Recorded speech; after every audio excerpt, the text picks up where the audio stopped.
All right, when we first learned the major scale, the first way we learned it was by counting whole steps and half steps.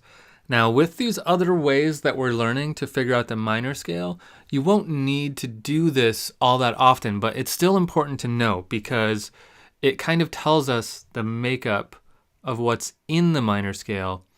And there are some situations where you're just kind of like, and you just have to calculate it out. So here is the pattern. Let's do our C minor scale again. Okay, so here's a C. So it is whole step. So our first whole step, half step pattern, our first interval is a whole step. Our second interval is a half step. So whole half, that needs a flat. There we go.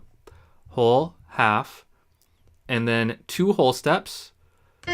So whole step. Now remember that if this was a flat, to get to a whole step, sometimes you might be going to another half or another flat, right? Or accidental or whatever. In our case, we're not. E flat to F is the whole step. So another whole step. So whole, half, whole, whole, and then a half step. A flat. And then a whole step, which gets me to B flat. And then another whole step, which gets me back to C. So whole, half, whole, half, whole, whole, right? And that makes our minor scale. Now, if you remember the previous one we just did, if we took a major scale and lowered the third, sixth, and seventh, we would get to the same place. Okay, so whole, half, whole, half, whole is our alterations of half steps and whole steps. Let's look at that on a piano. Okay, here's our piano keyboard. Okay, so if we step through the pattern, so let's start on C.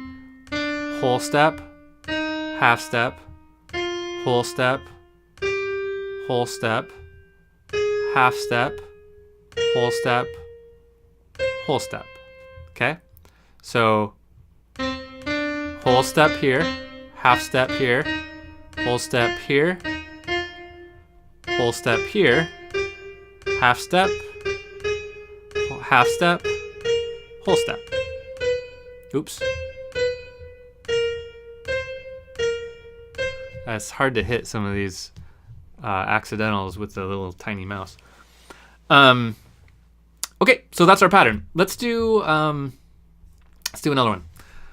Oh, what's a key that we should try? Let's do G minor.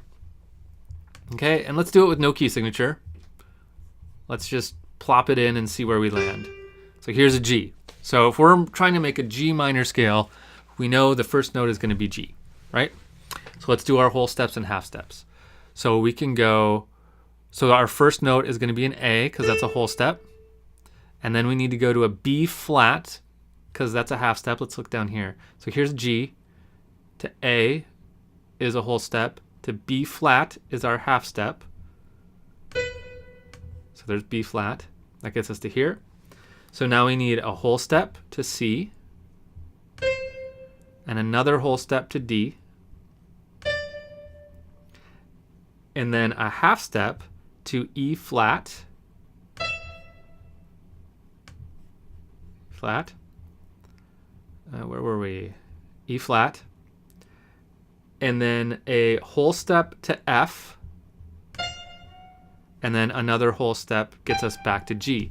Now, this one looks a little interesting because if you're paying attention, you may notice that in previous scales, let's jump back, we have lowered our third, sixth, and seventh, right? But here it appears that our third and sixth, but not seventh, is lowered, right? Can you guess why?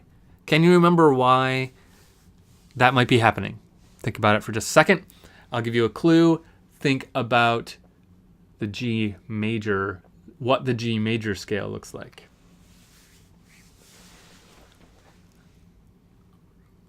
This is where I need the Jeopardy theme song playing. Okay, I'm going to tell you.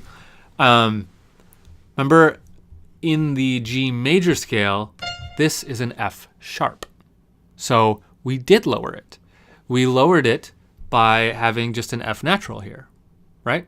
So this is an F sharp in a major scale. So it is lowered by a half step because it is now an F natural. So while it doesn't look like it's lowered just by the accidentals, that look can be deceiving. Sometimes you have to actually count out the half steps to really see if it's lowered or not. One last time, our pattern to just pick any note. So let's say you pick a C sharp and you want to build a minor scale on C sharp. All you have to do is count intervals, going whole step, half step, whole step, whole step, half step, whole step, whole step, and you've just built yourself a minor scale. Cool. Let's do one more. And this one is going to kind of be my segue to the next section. Let's do an A minor scale. Okay.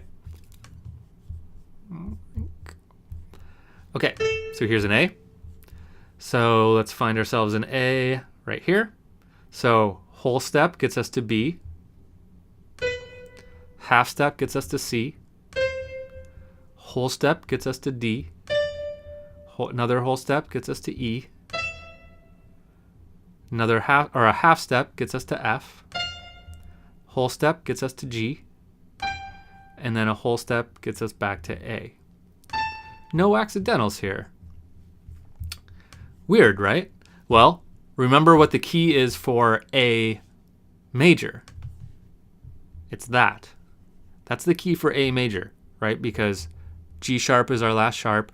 If we go up a half step, that's A. So that's the key for A major. And it has an F sharp, a C sharp, and a G sharp in it, which happens to be our third, our sixth, and our seventh.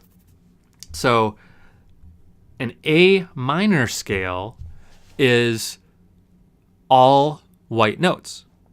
There's no key signature in the key of A minor. Now, hold the phone a little bit here, because we know that all white notes is C major. How can all the white notes, in other words, no key signature, be both C major and A minor? Aha! The answer to that will be revealed in the next video, because that is what a relative key means. So let's go check that out.